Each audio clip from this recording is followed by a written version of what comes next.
Good morning, everyone. Good morning. Welcome. It's Monday morning. It's 9 o'clock. It's the first day of Public Health Week at the Portland State Office Building. So glad you could join us to talk about trauma and resiliency. I'm sorry? Louder? Okay. I'm going to scoot this on in. I'm a low talker, so I'm going to bring this up. My name is Kate O'Donnell. I'm a school mental health specialist with the Adolescent and School Health Program here at the Portland State Office Building Public Health Division. I'm going to just let my fellow panelists introduce themselves with their name and organization really quickly. Hi, I'm Maureen Hinman. I'm the Director of Policy and Strategic Initiatives with the Oregon SchoolBased Health Alliance. Hi, I'm Erin Jolly. I'm a Senior Program Coordinator with Washington County Public Health on our Health Equity Planning and Policy team. And I'm Jessica Nye. I'm the Maternal Child and Reproductive Health Program Supervisor for Washington County Public Health. Go ahead, Katie. Hi, I'm Katie McClure. I'm calling in from Central Oregon. I am Director of TRACES, which is an acronym that stands for Trauma, Resilience, and Adverse Childhood Experiences. We're also glad to be with you here this morning to talk about this really important topic. I really want to spend the bulk of our time hearing from our excellent panelists. I'm going to do a very short PowerPoint presentation. I kind of really want to blow through this just to get some framing for this issue. But before I do that, I just wanted to acknowledge that this is a really intense topic for folks and just really wanted to encourage you to take care of yourself during this presentation. It's early, you may be under-caffeinated, you may be recovering from spring break. Please get up, walk around, if you're not from this building, if you don't work in this building, the bathrooms are back past the elevators on the right. Please take care of yourself, drink water, remember to breathe, because we know this can be a heavy topic. So with that, I'm going to just kind of go over just some background so we have a little bit of framing about trauma and why exactly is this a public health issue. So how many folks are familiar with the ACEs study? Okay, pretty significant number of folks. If you're not, ACEs stands for Adverse Childhood Experiences. It was a study conducted in the 1990s by Kaiser Permanente with funding from the CDC. And it really focused on a discrete set of 10 experiences that folks may experience during their lifetime, such as divorce, family incarceration, and things like that. But when we talk about trauma, we really mean much more than ACEs.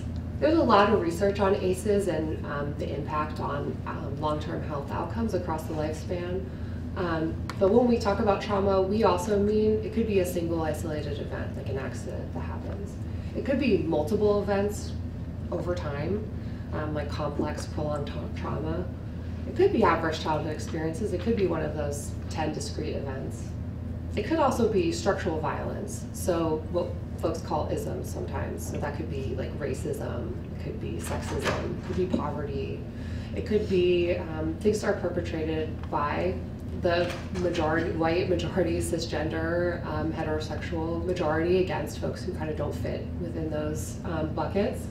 And it could also be historical and generational trauma. So it could be legacy of slavery, it could be being forcibly displaced from your land. That kind of wears on folks across generations, and that legacy kind of wears on you physically and emotionally. So that's what we're talking about when we talk about trauma. But we do have a lot of research, and there's been a lot of work done specifically around ACEs, and that's why you often hear a lot about ACEs when people are talking about trauma. So the left-hand graphic here kind of indicates some of the research that's been done around ACEs. So the ACEs study found that ACEs are common, they're often co-occurring, and they exhibit a pretty clear dose-response relationship when we're talking about adverse health outcomes. We also, as public health, monitor ACEs in our surveillance systems. So the Behavior Risk Factor Surveillance Survey, or BRFIS, has questions specifically about ACEs on it. And so we can see like what is the population experiencing related to ACEs. And so we know, according to 2015 BRFIS data in Oregon, 44% of Oregonians experience 2 or more ACEs during the course of their lifetime. And 22% of adult Oregonians indicate that they've experienced 4 or more ACEs, and that's out of 10 adverse childhood experiences over the course of their lifetime. And we also know from this data that certain groups disproportionately bear the burden of ACEs. So for example, 27% of African Americans experience 4 or more ACEs in their lifetime. 37% of Native Americans experience 4 or more ACEs. People who have less than a high school diploma, 29% of them have experienced 4 or more ACEs. And people living at less than 100% of the federal poverty level have experienced 4 or more ACEs. That's compared with white folks who about 20% have experienced 4 or more ACEs in their lifetime. So I'm not sure if folks have seen these pyramids before, but this is kind of like the theory of how ACEs work. The one on the left is kind of the one that's most common, and it shows kind of how over time adverse childhood experiences accumulate and kind of result in that tip of the pyramid of early death. But I also, and I think others really like this pyramid on the left that shows kind of some of the context for why these things happen. So trauma doesn't occur in a vacuum. There are reasons why trauma is experienced by, people experience trauma. And this pyramid on the left was developed by young folks of color in Oakland at the RISE Center. And they really had this reimagining of this ACEs period to reflect some of the complex structures that kind of cause trauma. There are a couple things to highlight. So the bottom piece here, there's the local context, the generational trauma that underlies why trauma happens. Trauma isn't just ACEs, it's a lot of other things, complex trauma. They also frame health risk behaviors. They're not as more of like coping behaviors. So smoking, obesity, those kinds of things are things that people adopt because they are dealing with trauma and they help them feel better. So they're termed coping behaviors. And then again, that certain communities disproportionately bear the burden of some of these adverse health outcomes is reflected in this pyramid. So as public health, kind of what is a public health approach to trauma? Like we're in public health, what do we do about this? So it's actually a lot of different things. So public health we're all about prevention. So we, as public health, work upstream. We're not just treating smoking, we're not just treating eating, we're talking about upstream factors like housing and poverty that kind of underlie some of these things. So we work upstream to prevent trauma from occurring in the first place. We do home visiting for young families. We do access to healthy foods through WIC. That we get at some of those social determinants of health. But then also, we can't prevent all trauma. So once trauma has occurred, we develop trauma-informed systems to kind of help mitigate that. So we understand that trauma exists. We understand that is an experience that people have, but we have to like mitigate our re-traumatization of folks when they're interacting with public health systems. And then at the same time, we also promote resiliency in communities. So individual resiliency, but also community resiliency, that when trauma does occur, people are more resilient to deal with traumatic events. So again, this graphic I like. It really talks about resiliency. It is an individual factor, but then it is also a community level factor. So we're talking about things that reverse, prevent, or heal the impacts of trauma and toxic stress on folks. So people are, they have individual self-efficacy, they can have self-care, self-regulation, but they're also connected to others. They have interpersonal and community connectedness. So that's like barely scratching the surface of this issue. We could talk all day about like the neuroscience behind trauma. We could talk about resilience. We could talk about so much. But I think if you are really interested, there's resources on the back table. There's printouts of these slides which have links to all of these resources. You can please feel free to look into. I think what was really interesting is to hear from our panelists about, so we know that this is a thing, like what are folks doing about these issues? If you would like to learn more about trauma, what programs in the Public Health Division are doing about trauma, we have a couple of things coming up this year.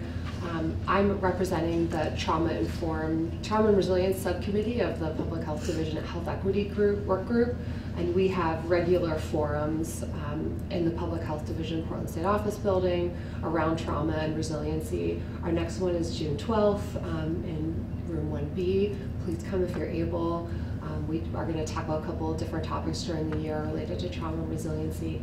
And then the Health Equity Work Group, they are focusing their gatherings over the summer on trauma-informed practices, so in July and August. So there'll be time you can attend on work time if you want to learn more about trauma-informed practices. So we encourage you to attend those. So with that, I would love to turn to our panelists and hear more about the great work that you all are doing locally.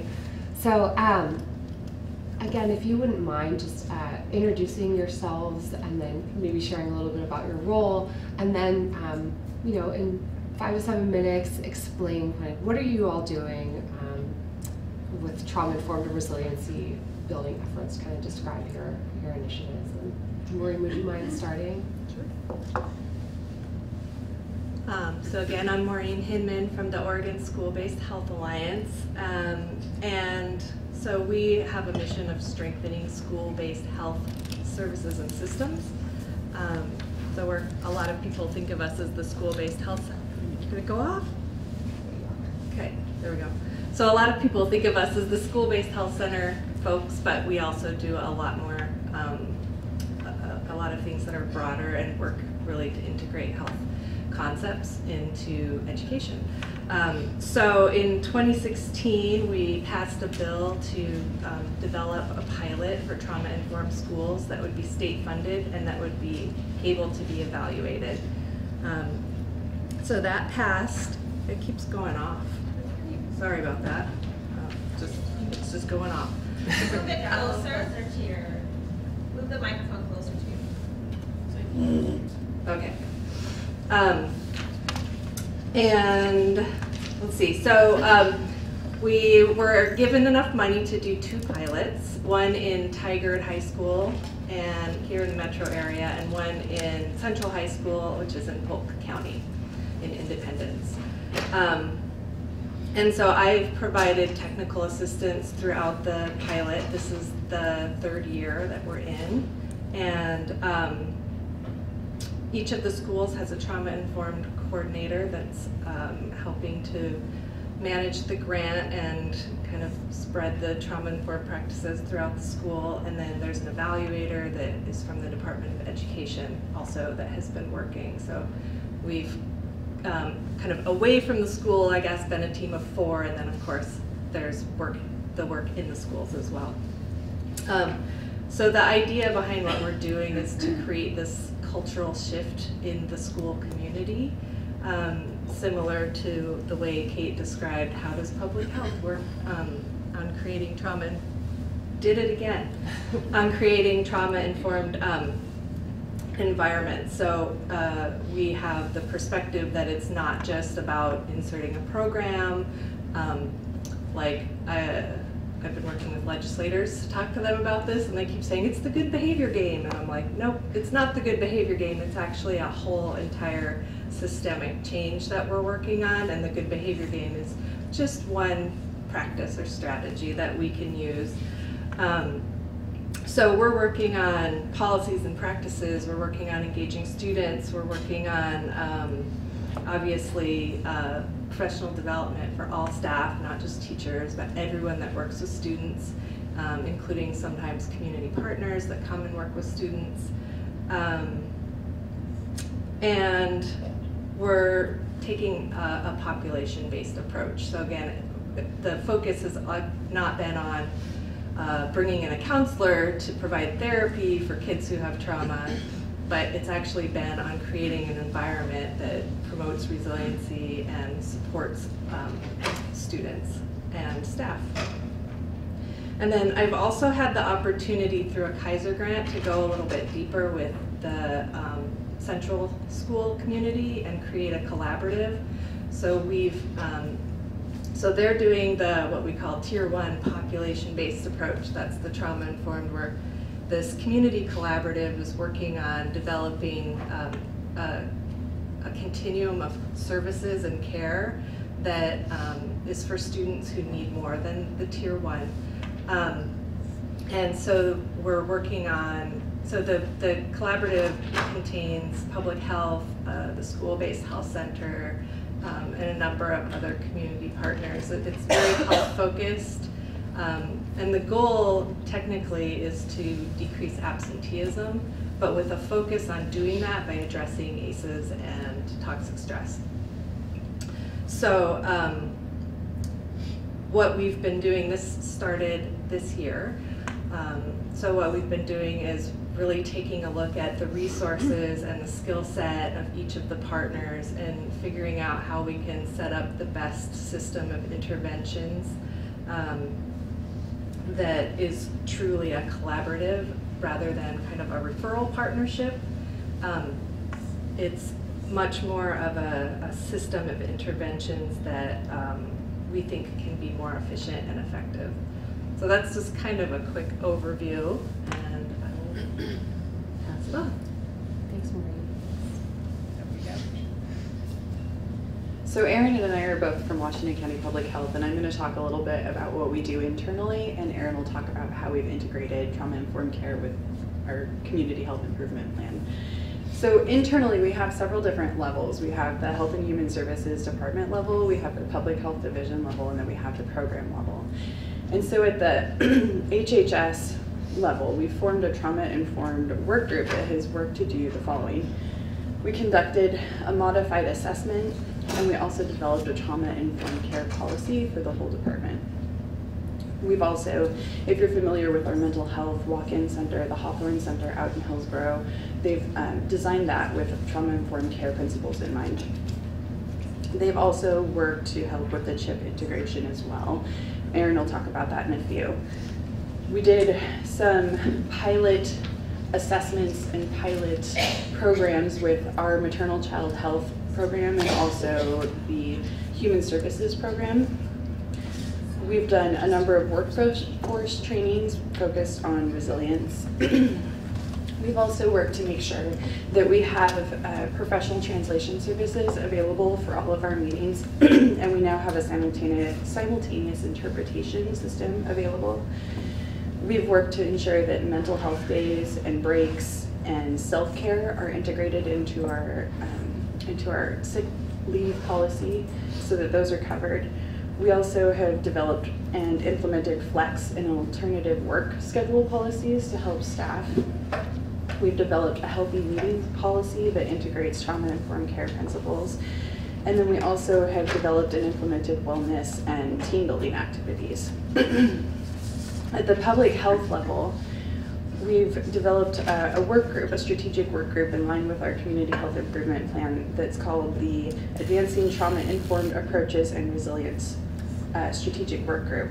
And we're doing an assessment across the division to make sure that we're implementing everything equitably and that folks are feeling engaged in that. At the program level, so I'm the program supervisor for the maternal child health and reproductive health programs, and so we've leveraged our Title V funds to do work. Initially, we did a staff assessment on trauma-informed care practices, and we have funded staff training again, and then we've been focusing on those staff internal practices. And now, as we move forward with that funding, we're also working to focus more on client interaction. So we developed a pamphlet that our staff can give to their clients, and we found that that's been really successful. Our environmental health and WIC programs have also been doing some internal focused work with trauma-informed care. They've done some assessment, and I know that the WIC lobby was redesigned based on trauma-informed care principles.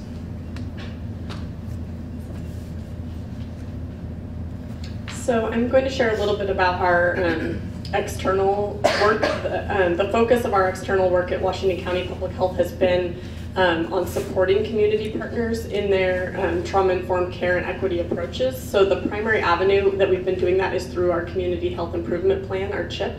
One of my roles is coordinating our CHIP, and other community initiatives. So I kind of oversee that body of work.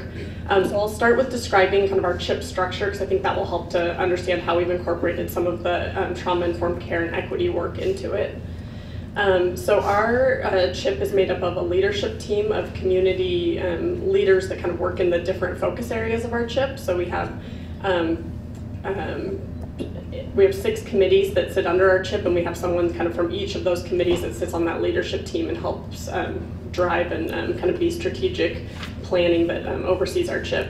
We have 6 committees. We have one focused on improving access to care, one on suicide prevention, one on chronic disease prevention, an older adult behavioral health group, one focused on high school graduation for Latinx students in Washington County, and then a group focused on ACEs and trauma-informed care. So we have these 6 committees and then a leadership team that kind of sits over those committees. And we have foundational goals that we work to incorporate throughout all of those committees. The committees are made up of community partners, so we have, I think, 120 different community organizations and partners that sit across those 6 committees. Our leadership team is responsible for implementing our foundational goals in those collaboratives. And our foundational goals are around improving our equity approaches and our trauma-informed care approaches. So really our leadership team is responsible for that body of work, how we incorporate trauma-informed care into our CHIP and support community partners with that work.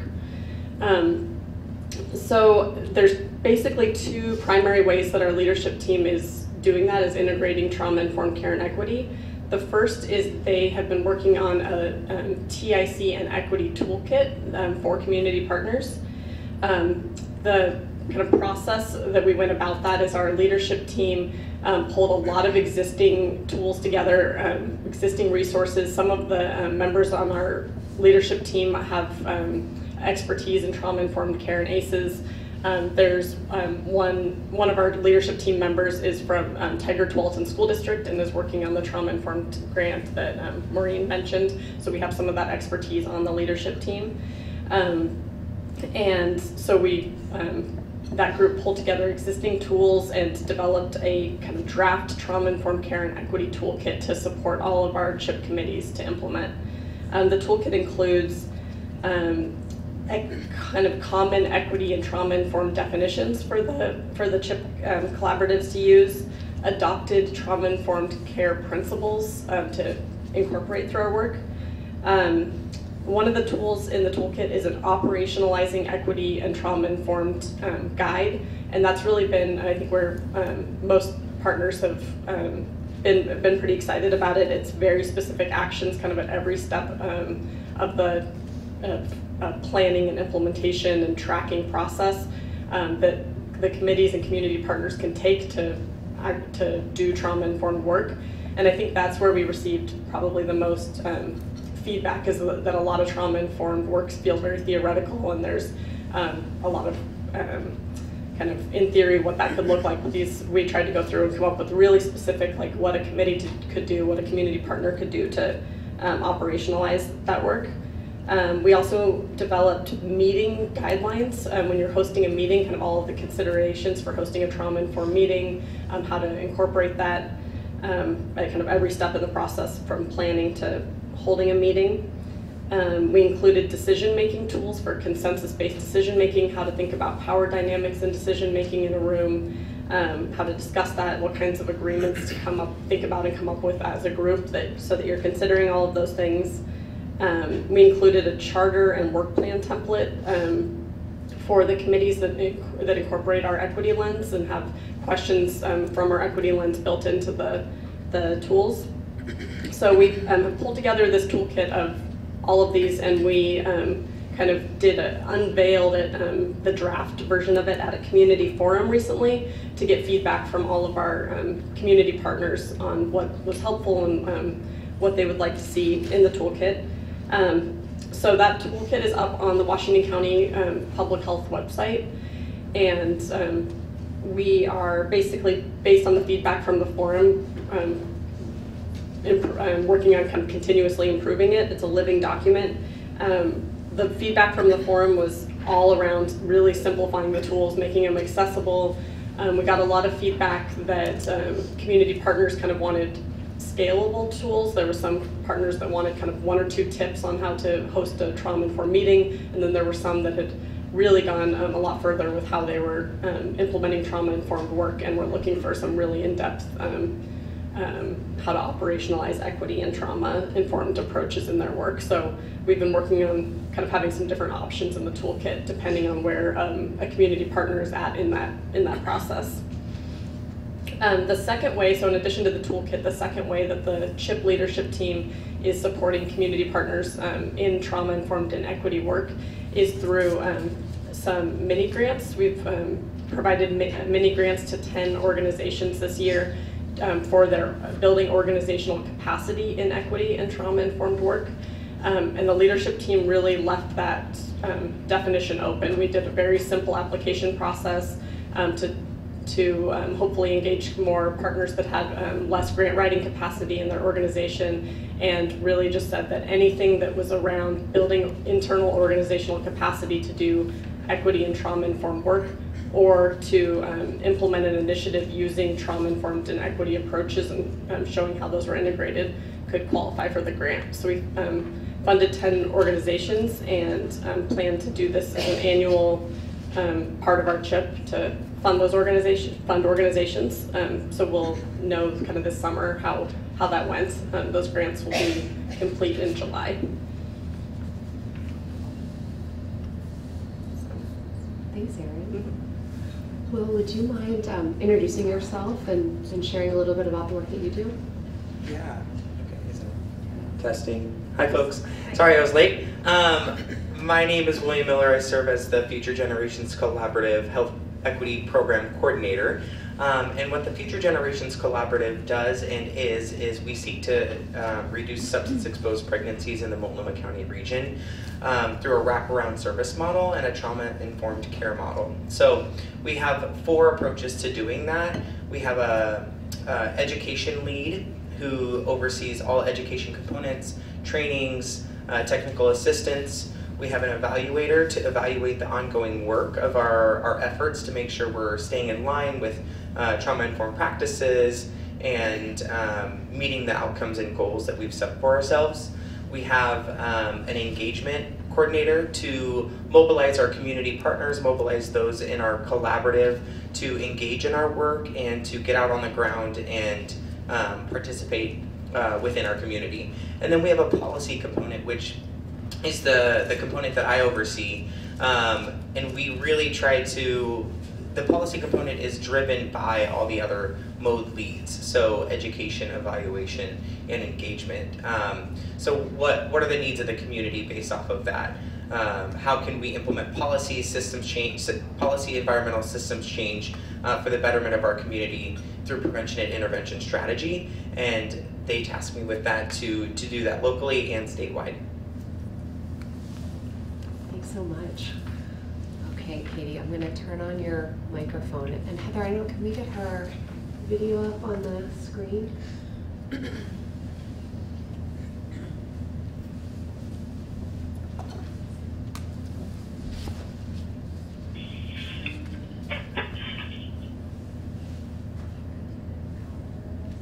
Let me know when you're ready. Go ahead. I guess you can see me. I can't see you, so it's a little disconcerting, but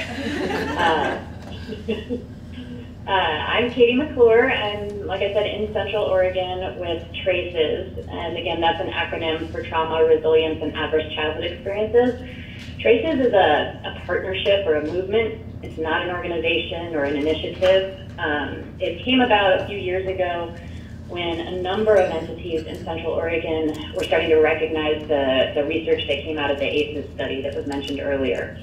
So our Central Oregon Health Council, through their CHIP process, and Better Together, which is a similar version, but for all education, early learning, K-12 and higher ed, they were also seeing ACEs showing up in their work, the Early Learning Hub, and the United Way. And then later, the Let's Talk Diversity Health Equity Club that has been doing work here. So they got together and said, well, we're all looking at ACEs, and we all see the downstream impact in our work, respective worlds. But let's work together on this instead of separately. And so we looked around the country to see, okay, great, ACEs are a thing, but what are people doing about it, and what can we learn from that? And we found a couple of things. We stumbled on the resilience work through the Harvard Center on the Developing Child, and with that, we partnered with our local Oregon State University Cascades campus to help us say, okay, this resilience is a thing, but as a community, if we want to do something about it together, we don't have a shared understanding of how ACEs show up in our communities. We have pockets of that data. We don't have a shared understanding of what resilience looks like in our community. So they helped kind of look out in the world to see what we might use, and they found a shared measure of resilience that we now use. At a real high level, and we can talk more about it later, but at a real high level, it looks a lot like the slide that was shown earlier in terms of what resilience looks like for us as individuals. And then it flows it out a little further to say, how do the relationships we have with people and how do the places that we interact in, the community experience we have, how does that play a role? So Traces isn't about fixing individuals, it is about looking at our relationships and our community experiences and doing that work. We've now surveyed over 2,000 people in our community, and by the end of this spring we'll have 30,000, primarily through a partnership with our schools, 6 districts. So we saw the resilience data, and then we said, well, how are we going to do this work? What can we learn from others around creating wide-scale community change? And we did look at the, not surprisingly, the public health world and adopted the spectrum of prevention model. So here too, we look at kind of a portfolio of efforts. We're doing community awareness and knowledge work. We're doing provider support and training. And we define provider very broadly. It could be a medical provider, a teacher, any employer in any company, a parent, pretty much anybody who interacts with people who've experienced trauma on a regular basis, making sure they feel supported themselves and they feel competent and comfortable working with those they serve. So awareness, training. We also do policy and practice work, just starting on some legislative policy thinking and a lot of work around organizational policies and practices. Like were mentioned earlier, I made a note to go to the Washington County website and get that toolkit. That sounds amazing. And then strengthening networks. So we do have several efforts that we do just to strengthen networks. We have a group that is agencies and those most impacted by foster care. So we have a foster care workforce group, and then we've done some work just to make sure that all babies have what they need, and that in working with the Early Learning Hub, we kind of carved out, because our local Early Learning Hub is doing so much, is the Traces role is specifically around childcare and really about childcare capacity in our area. And then the third area of strengthening networks is just showing up to things that are already happening, following the local energy, the local priorities, and supporting that work in whatever way makes sense, which has been really kind of magical in our work.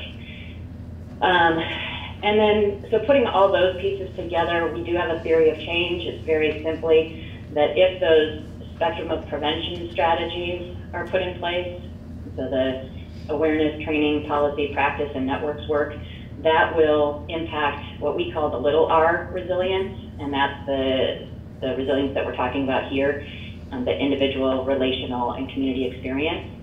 And if we see improvements in that area, then that will lead to improvements in what we term the big R, and that is health, education, and self-sufficiency. So kind of the major measures that our founding partners really care about, broadly speaking, in our communities.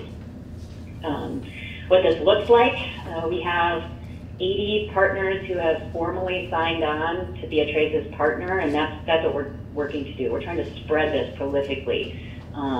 So the work that Maureen's doing with the school-based health centers, we want more schools thinking about that, more of the health centers paying attention to that kind of thing. So we have 80 partners.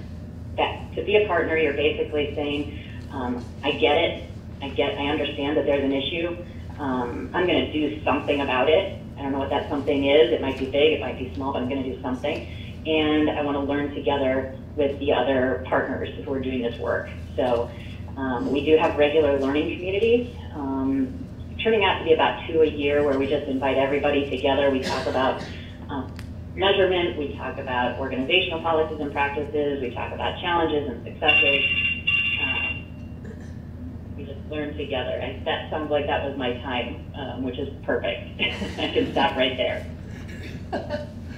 Thank you, Katie. So, wow. I mean, really thoughtful, really kind of digging deep work. Thank you all for sharing.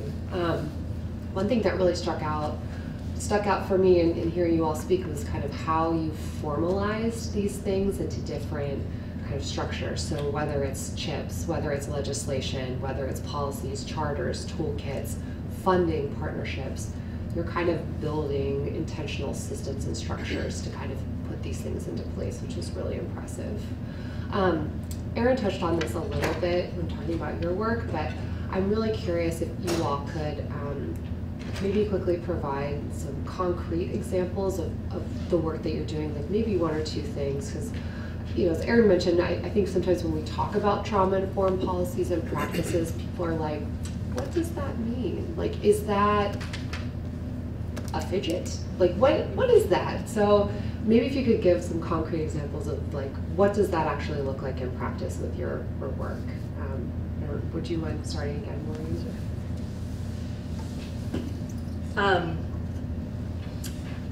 So it's been 3 years of a lot of things, so I'm going to try to consolidate that into, starting at a high level,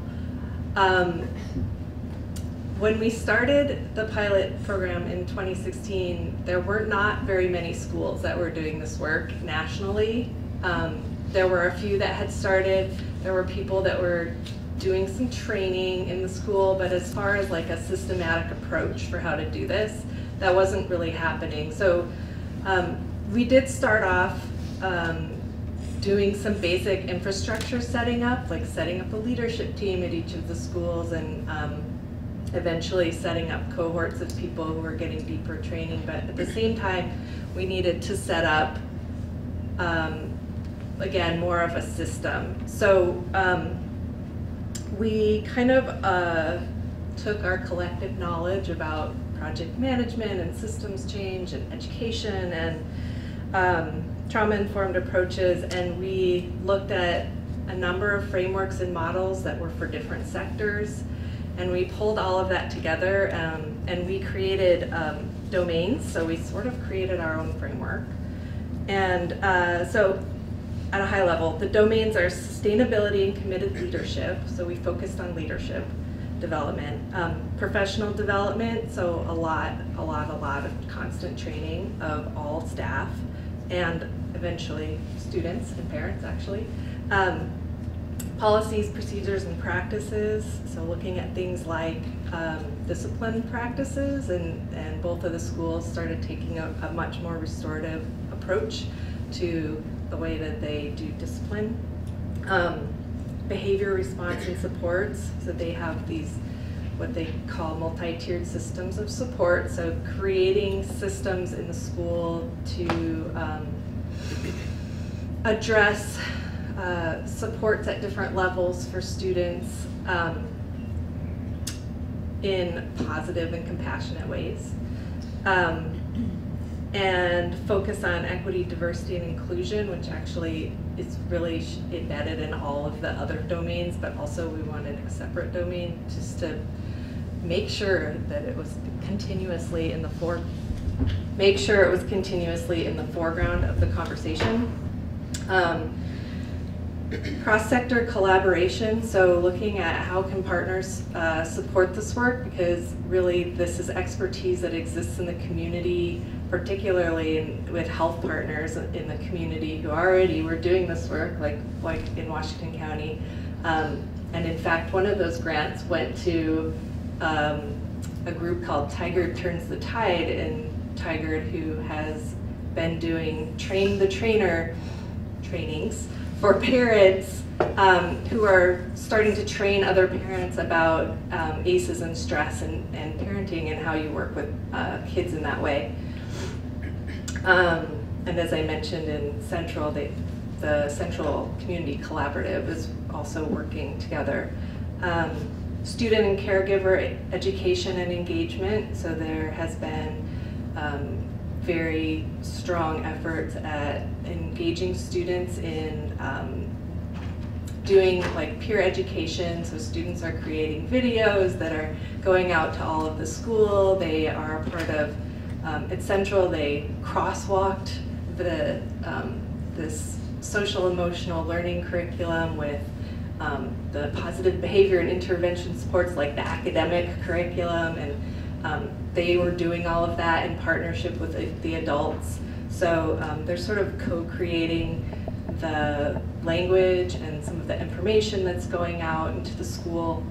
And then the academic instruction and assessment. So part of that was the schools became a part of this network improvement community that was focused on doing assessment in a more reasonable, I'll say, way. So rather than, for example, rather than doing like the big test, the big standard test that's done once or twice a year and then saying, well, you didn't do that well. It's doing these more formative kind of continual assessments that allow students to understand where they are and allow teachers to support them as they go without there being any kind of punitive relationship to a struggle. So making it okay to fail and to learn from that and build off of that. So those are some of the main things. I think building relationships is really what it comes down to, and it's the core of what we've talked about. So the professional development and student and now parent learning is really about, so first understanding what's happening in the brain and the body because of trauma, and then also understanding how can we interact with each other in a compassionate way that helps to build relationships and create a safe and trusting environment so that it's safe for people to seek help. It's safe for people to not be perfect. It's safe for people to even flip your lid is the term everybody uses in this work. So what do you do when that happens, and how do you interact after that? You can create relationships to really reduce and minimize some of those effects of trauma. So I'll stop there. Thanks, Melanie. And if y'all want to take the next one. Sure. So I don't know if everybody got one of the handouts that we brought. So they're on the back table, and hopefully there were enough for everybody. I can also send them to Kate. You can send them out later if you want. But I'd actually direct you to the back side of this. And so this whole back page is full of examples of work that we've done at Washington County. And similar to what Maureen's organization did, we came up with kind of a blended model and our own domain. So what we did is we took the SAMHSA model, and then we also took the San Francisco Department of Public Health model, and we kind of created our own little model, which is this blended model down here. And so we have those 6 domains, and then we use the Trauma-Informed Oregon Assessment tool to really kind of filter each of those questions under those domains and kind of do our own little modified assessment. And so that's what a lot of our work in our Advancing Trauma-Informed Approaches and Resilience work group is going to be based on, is the assessment that we did with that modified tool. And then you can see the listed, and I talked about some of these, and Erin talked about some of them also, but some of those very specific work that we've done as far as like the WIC lobby remodel, training for staff on safety and trauma-informed care principles, linkages to our HHS trauma-informed care work group, healthy meetings policies, telecommuting and alternate work schedule policies, mental health days, the toolkit that Erin was talking about, and then also our strategic work group.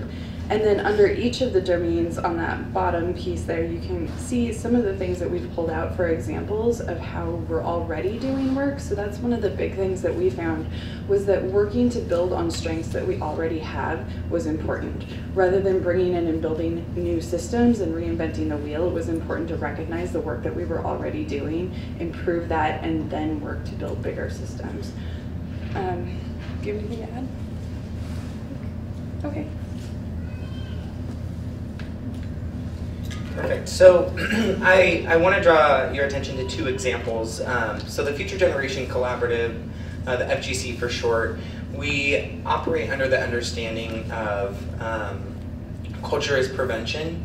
And so with that in mind, we also understand that alcohol was and it continues to be used as a form of colonization and is a trauma factor for much of the communities that we serve. So we serve primarily the Native American community in the urban Multnomah County region.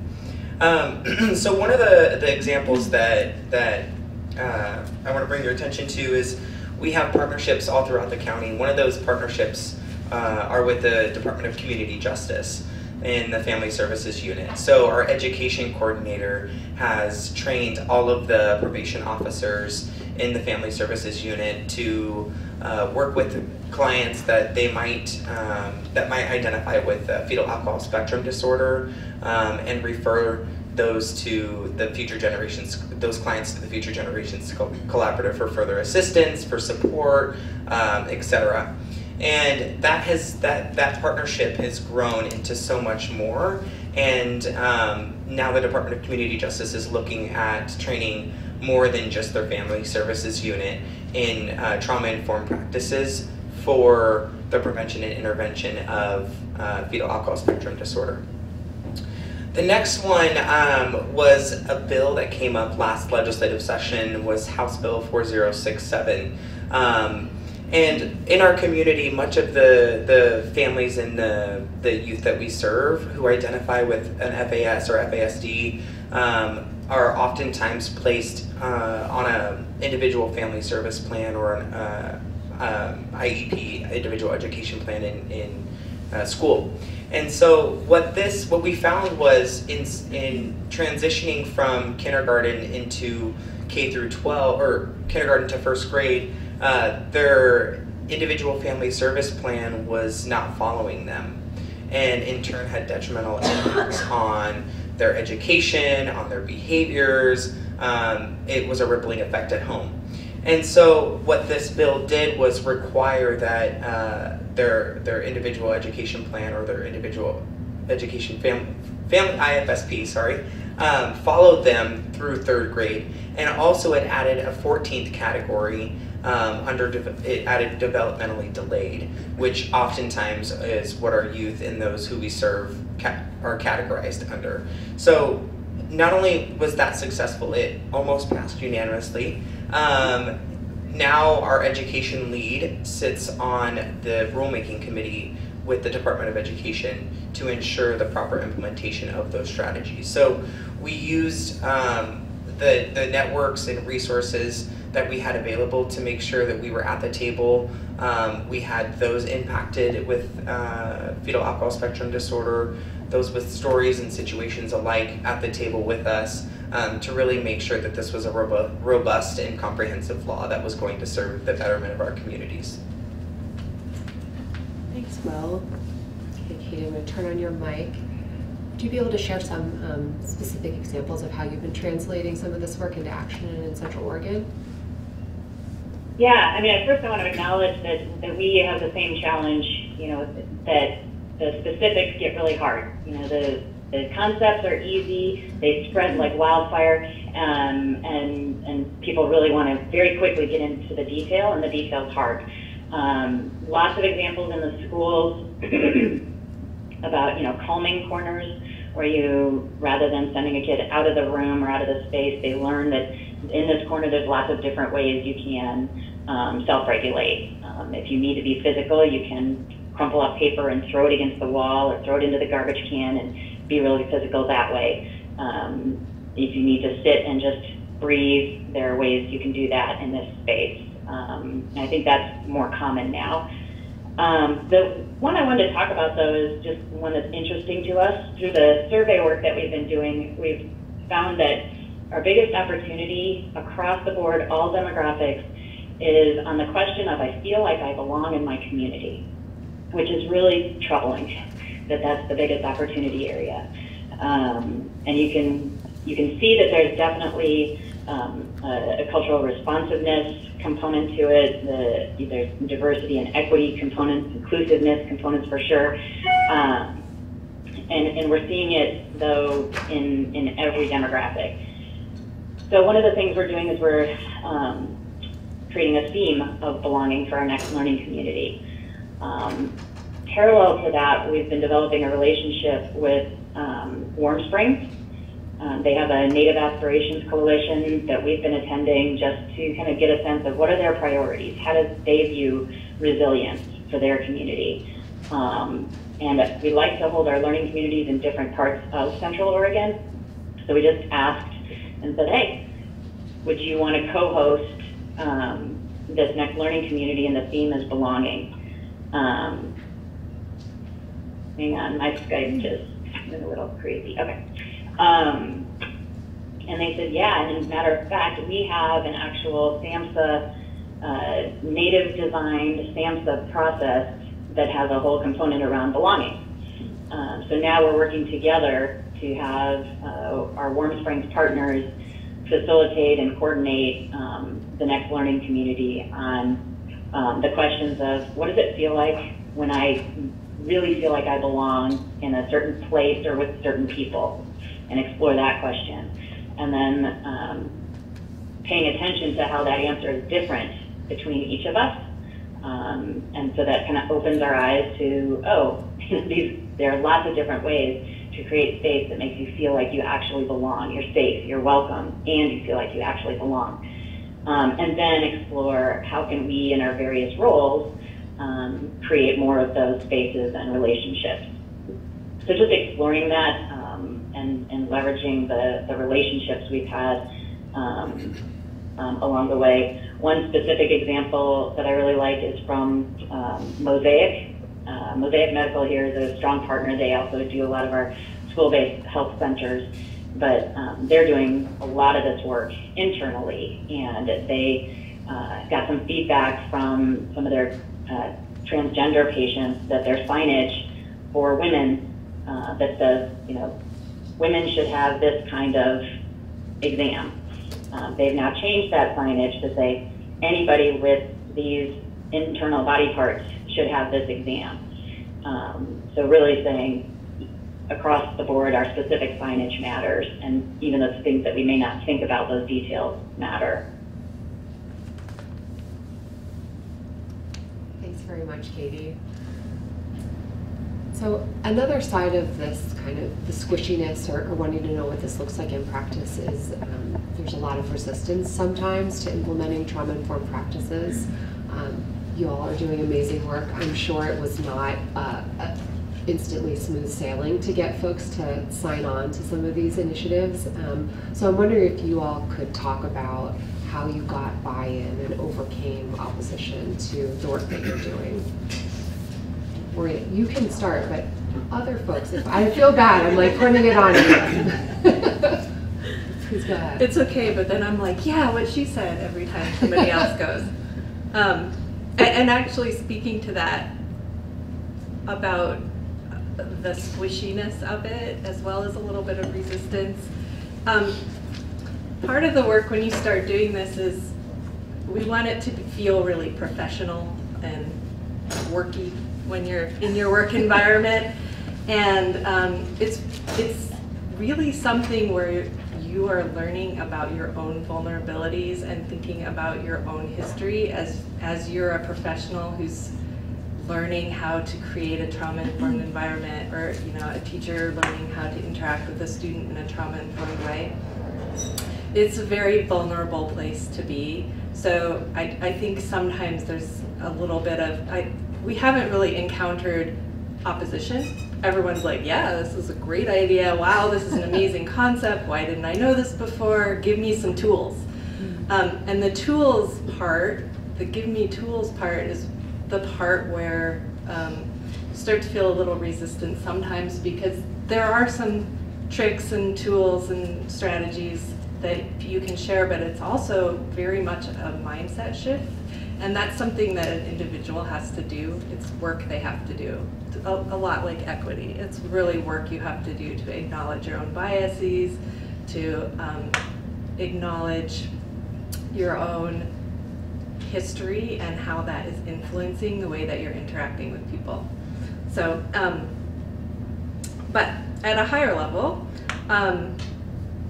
the resistance that we encountered in the schools was focused a lot on initiative fatigue.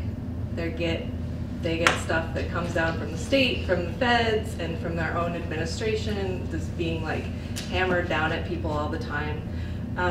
Limited amount of time to even learn something new.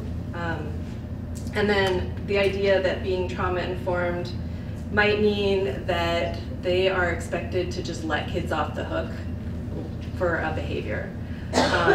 So that one is a clear misunderstanding, but to address initiative fatigue, we just were conscious about continually trying to align the idea with existing initiatives. And there's one person that works in this field that says it's not adding something to the plate. Trauma informed is the plate, or you can think of it as the umbrella that everything else goes through, or you can think of it as a lens that everything else is looked through. But it took a while to kind of embed it into existing initiatives, and like with the professional development, we started off with doing separate trainings about being trauma informed, and now after some time the training is all embedded. So when there are professional development days in school and they're doing professional development about any assessment, for example, then they're also going to embed trauma-informed principles into that, and they don't even necessarily call it out as its own thing anymore. So I think that's been really effective. With the limited time, that's just always a struggle in any organization, and it definitely has been in the school. So coordinators did things like coffee chats and book clubs, and just finding ways to do coaching, always making things available, and really creating consistent communications has been important. And then pointing out that being trauma informed can actually save you time in the long run, especially as an educator, if you're able to prevent behaviors that may have been caused because you're not allowing people to regulate, or you're not validating them as their experience, then you're actually going to save yourself a lot of time by creating that environment and reducing behaviors. And then the idea of letting kids off the hook has just been a matter of constant communication, and communicating that it's not that you are not that there are not consequences for the behavior. It's the way the when and the how of the consequence. So yelling at a kid and kicking them out when they're in the middle of flipping their lid is not an effective way to provide a consequence. Allowing them some time to regulate and then having a conversation and delivering a consequence that's related to the behavior that they did is a much more effective way. It's still a consequence, and it's also trauma informed. So that's just been that was a real learning, especially for one of the schools. The administration changed their discipline practices. The rest of the staff didn't quite get the memo about why or how or what was happening, and so they realized the next year, oh, we really need to be doing a lot of communication about this. And I wanted to make sure to mention that trauma-informed efforts should not be limited to the clients, that it's also important to include staff in to create a trauma-informed environment for them, so if staff feel supported and safe in their own environment too, and you're working on that culture shift for them as well, then there's gonna be a lot less resistance. So. Thanks, Maureen. So one of the things that we found is that making sure that there's clear expectations is really important. So leadership sets the tone, and they really need to set the example. And so something that we've been working on is transparency and accountability at the leadership level. One of the other things that we found is that some staff that weren't providing direct care services, for example, environmental health, felt really disconnected from this work because trauma-informed care, they're not doing care. And they're like, how does this apply to us? So we intentionally changed the name of our strategic work group to Advancing Trauma-Informed Approaches and Resilience, so that we can make sure that they're feeling connected to that work.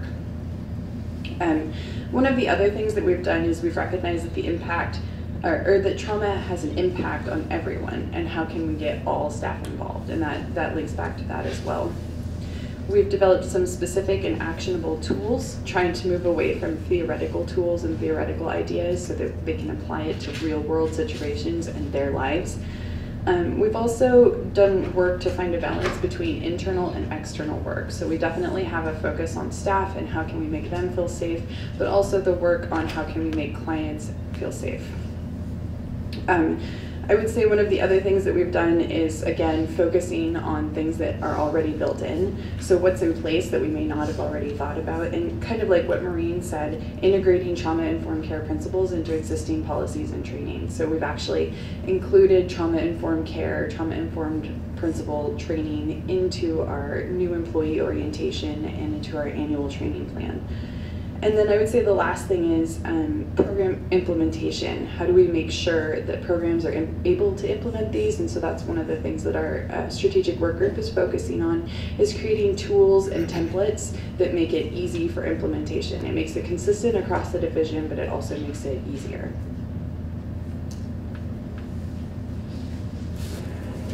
All these are great, thank you. So how the FGC has met the resistance aspect of these implementation efforts. So our engagement coordinator has continually said that the answer to trauma is healing. And so we've met this resistance with continued messaging to our community partners, to those who are in our collaborative. We never try to make decisions in silo. So how our collaborative operates, there's not a hierarchical model. Everyone shares the power. So we all might be mode leads, but we also have a core of folks that we call elders and natural helpers that are assisting us in driving this work and our decision-making processes. So our decisions aren't met in silo. Like I said, education, we met this with education, the importance of the implementation of this work, persistence, and these efforts were heard. We tried to limit barriers to access. So much of our community, our parents have transportation needs or issues, and so we tried to mitigate that with allowing children at our meetings, and which is really great to have kids there. They're a highlight. And having food and having material there for not only staff and those attending meetings to play with or use, but also the children. And transportation's another big one. We oftentimes will pick up folks to attend meetings with us. We'll meet at someone's house to mitigate and limit some of those transportation issues, because access to these programs or to these meetings are really important for our communities. And then limiting vicarious trauma. So Jolene Joseph is the executive director of the Native Wellness Institute, and she's our engagement coordinator, and she'll come in and train our staff on wellness and self-care approaches, and that's been great as well.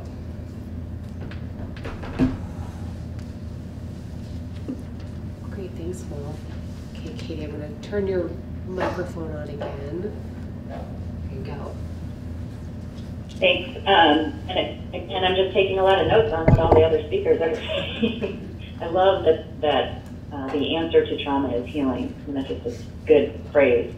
For Traces, I think there's been a number of challenges, some of which are resistant, some of which are just challenges. And they mirror a lot of what everybody was saying. So I'll mention a couple. One is that it really was conceived of through the lens of a dominant culture powered frame. And with that, there was also a lot of spread. It's hard to keep up with the natural momentum of the movement. And very quickly you recognize that the way this started is not the way this can continue. So we're talking about Traces 2.0 and working really closely with communities of color locally, trying to figure out kind of internal to the backbone, what do we need to do with our governance structure. I love what Will was just talking about. I noted having elders and natural helpers, create kind of reframing our structure. We're starting to do that. We've made some good strides at the governance level and kind of what those roles look like. On the team, the backbone team, it looks a lot different now than it did when we started. And we're wrestling with issues that are a lot more challenging than we ever thought. So from a dominant culture perspective, you want to move fast, you got to get everything structured and organized, and all of that is kind of set aside to slow down and to do a lot more listening, a lot more just coming alongside in communities, a lot more, like Maureen was talking about, internal reflection. And some of that's really difficult for a lot of us, and so a lot of us are doing that internal reflection, and a lot of us we're starting to do affinity groups. So you'll have affinity groups that are BIPOC, Black, Indigenous, people of color affinity groups, and then you may also have like a white privileged women affinity group, so that we can get together and explore what is our in a safe place. From my own perspective, a white, privileged, dominant culture, comfortable female, cisgender, where am I messing up? Where are my blind spots? I've got friends who are holding me accountable in a way that I can respond to, and vice versa. And that's a really, really different way of working and thinking. So just the power dynamics and the structural racism and dismantling and disrupting and what that looks like has been a challenge. And then from taking a different lens towards it, sectors.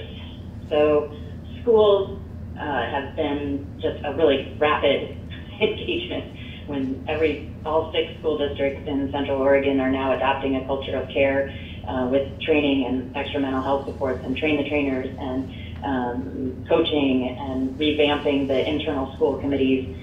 Just keeping up with that is a lot of work in a wonderful way. But then we have other industries where there's not so much pushback, but we haven't figured out how to translate it into terms that they are motivated by. So I was bummed to hear that Claire couldn't make it. They've done some great work with law enforcement and public safety up in the gorge. And so we've been talking with them about the strategies that they've used up there. Another one that we're really eager to engage with is just the business community. And there's just so much, they're the employers of people. And so having a trauma-informed business or organization anywhere is going to make a difference, and finding the right language to get in there. So far, our best entree in there has been the child care work that we're doing, because they feel that one. And then a third lens to look at kind of the push at resistance is our foster care network. So it's a number of agencies and those who are most impacted by foster care are meeting together and have been for about a year and a half. And at first, we wanted to have, you know, a shared view of, you know, how do we want to make sure that these children and youth have their needs met.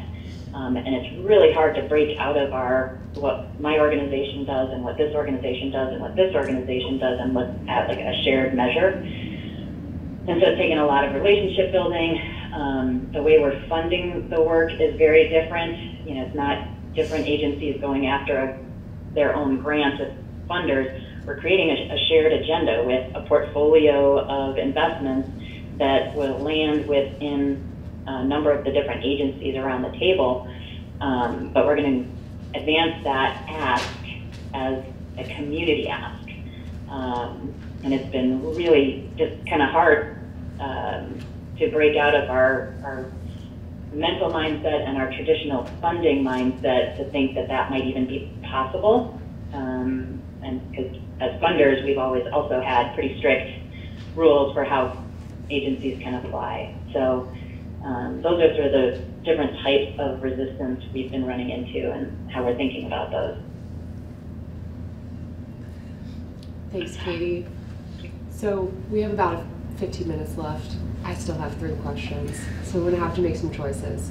And I did want to see if folks in the audience had questions, but this has come up at various points with the work that you all are doing. Katie just mentioned it.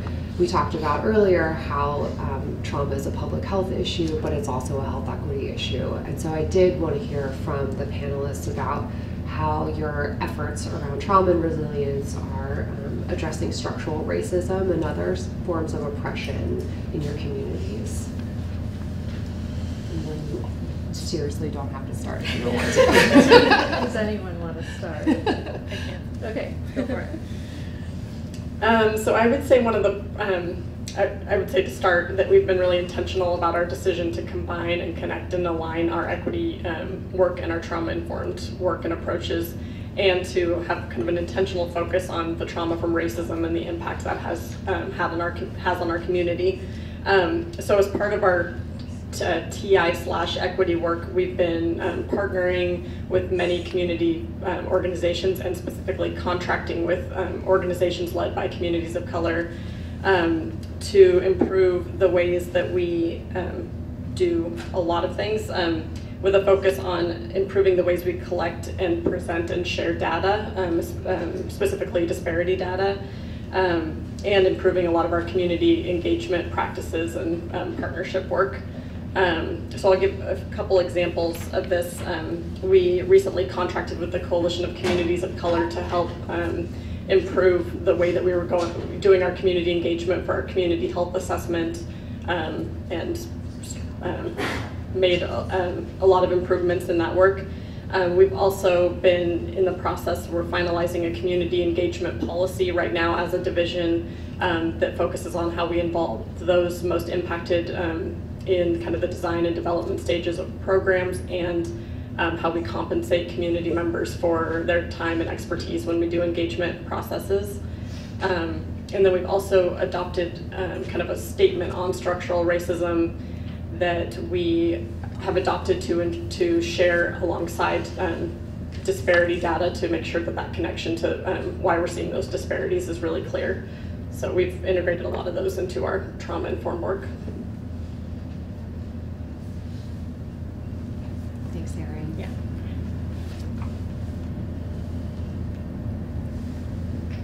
Okay. All right, go second. I'll go again.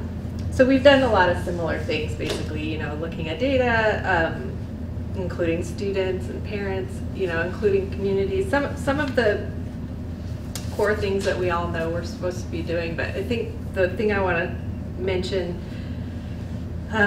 something I have been trying to do is move away from using the term resiliency building and thinking about it more as supporting resilience. And really it's just this idea that individuals and communities that have experienced trauma and racism and oppression are resilient because they're still here and they're still functioning. And so when we talk about building resilience, I find that there's something inherently you know, invalidating about saying it that way. We've been talking a lot about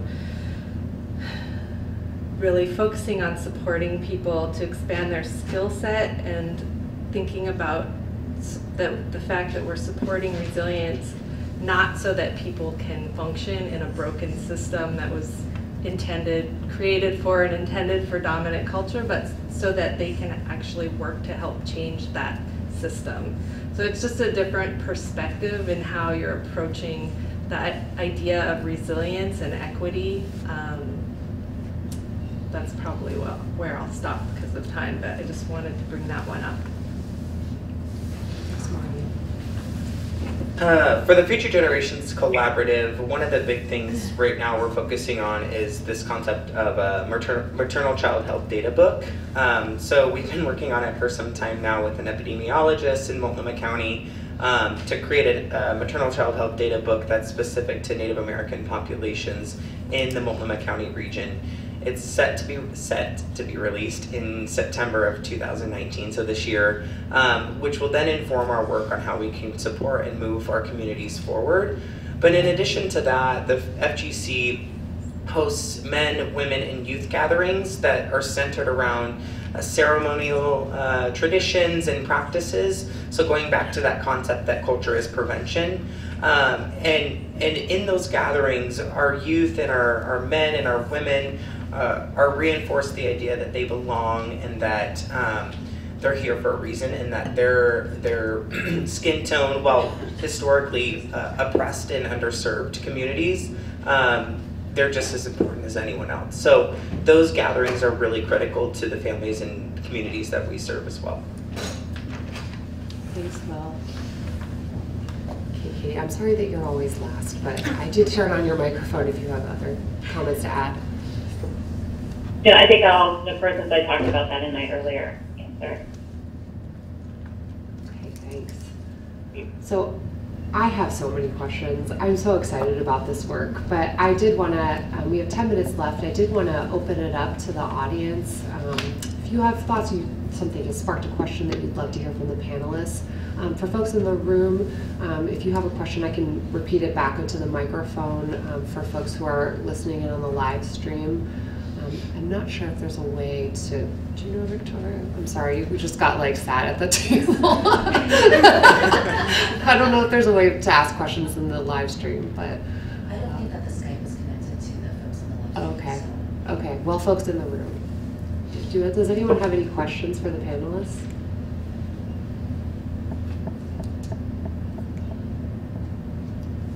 I do have more questions. Christy, go ahead. Particularly for Washington County Public Health, I'm super in love with the work that you're doing in the public health department, because that's something we're trying to do here in the division. And I'm wondering if you have any measures that you've put in place, either process or outcome measures, to kind of track how this is changing the culture of your health department.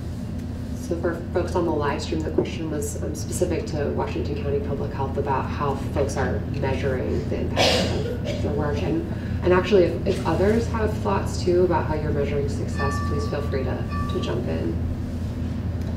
I would say that's a focus right now we're working on. Our CHIP leadership team is working on some measures of success across our CHIP for trauma-informed care, and our kind of internally we're working with our research program on what kinds of like post-assessment measures we could put in place, because we've done some pre-assessments before some of this work started, but we haven't defined clear measures that we're tracking right now. Well, and I would just add to that on our internal work group, the Advancing Trauma-Informed Approaches and Resilience, we have an epidemiologist on that team, and so we're working with her to figure out what measures, but as of right now, we don't have measures. It's kind of a hard thing how do we figure out that we're being, I would say the one thing we've leveraged, like I said, we've leveraged our Title V funds to do some work around that, and so we are able to measure like how many brochures did we give out, how many times did our home visitors have conversations around resilience and trauma-informed care with clients. but it's not, super clear, and it doesn't necessarily show a big impact, but I'm sure there is a way to measure it, and we're figured out. Katie, do you have anything to add about what you all are doing in Central Oregon around measuring the collective impact? Well, we measure a lot. We measure how we're doing in each of those spectrum of prevention categories. So we know generally what the reach is. And then we're using that, it's called the Child Youth Resilience Measure and the Adult Resilience Measure, to create sort of our shared measure of impact in the community. And I just want to reiterate that it's not measuring, while it is measuring our individual resilience, we're really understanding what's happening around us, like others have talked about, the relationships and the community experience. Are we making a difference in those areas? Thank you. Reed or Will, do you have anything else you want to add? Yeah, so we're lucky to have an evaluator as part of the pilots, and she's been working so hard to figure out how to do this because it is really a challenge. So when we started, by the way, we didn't expect to see any student level improvements until probably about 5 years was what we were anticipating. So to measure, we began to measure things that are more based on implementation. So school staff attitudes and knowledge, how information is being disseminated, and then also collecting information about like infrastructure and people's satisfaction with that. But then looking at, absenteeism, behavior referrals, and graduation rates. And we actually, just this year, we started seeing an impact on student data, which was really a surprise to us. So Central's increased their attendance by 4%. Tigard has reduced their disciplinary referrals by half and increased graduation rates by 4% overall, but among Latinx students by 16%, special ed 21%, economically disadvantaged 9%, and English language learners 10%. So it's exciting to see the beginnings of this data, and hope that there's a bill right now to extend the pilot for 2 more years and hopefully add more schools. So just fingers crossed that that passes so we can continue to evaluate and measure, ongoing work.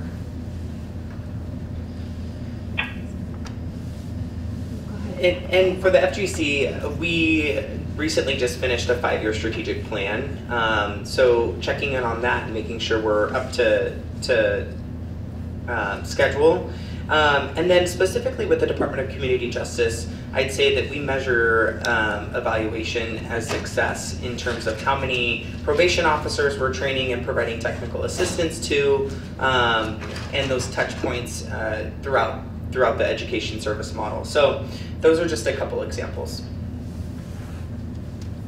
Thanks, everyone. So we are very close to time. The one last thing I maybe wanted to leave folks with is just what resources are out there. We have the list on the slide. I would also be neglectful if I didn't mention Trauma Informed Oregon, which is an Oregon-specific organization that is contracted with by the Oregon Health Authority, is based at Portland State University, and is a fabulous resource for all things trauma and resilience related. So please, if you're not familiar with them, go to their website. It sounds like the Washington County website is a great resource.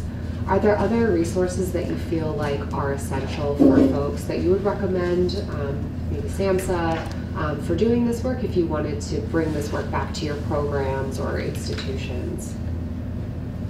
The one thing I would add to that is, for public health specifically, looking at the San Francisco Department of Public Health model, it is, the SAMHSA model is a little bit more behavioral health, and so sometimes it's hard to take that and translate it into public health. So making sure that you're looking at other models that public health has used for some of those domains and principles is important.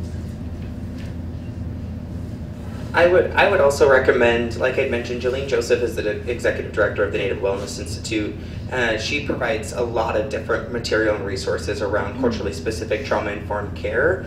And so I can provide that contact information for you after this if that's what you would like. I saw Katie had something to share too.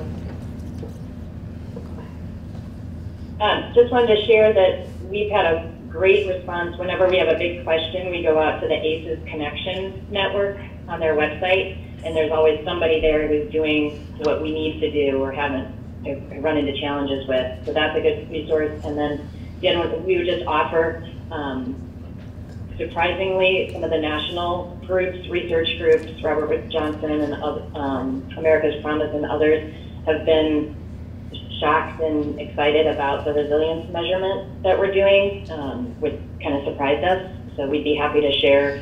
From our view, the more people who are doing that specific measure, the more we can learn. And to our knowledge, there isn't a kind of best practice measurement of resilience. So we would offer that and also invite anybody who does know of other potential resilience measures to share those with us. And just to add one thing, there's no like one place for education folks to look, I wouldn't say, but, and there are a smattering, which probably you could find on Trauma Informed Oregon's site, but there's a lot of work happening in local communities. So if people are listening out there, in local communities and want to connect, there are, public health departments are working on this. Behavioral health is working on this, educational service districts, mental health, nonprofits, community health organizations. So I would say looking around in your community, there's actually a lot of expertise that's been gained over the past, 5 to 10 years. There is really a lot of opportunity for collaboration around this topic, I think. Thank you all. Thank you so much for being here. Thank you for the excellent work that you're doing locally. I'm so glad that you were able to come and share a little bit about this. I know we only briefly were able to touch on all the aspects of it, but I just so appreciate you being here and being a resource. So thank you everyone for coming and have a great week.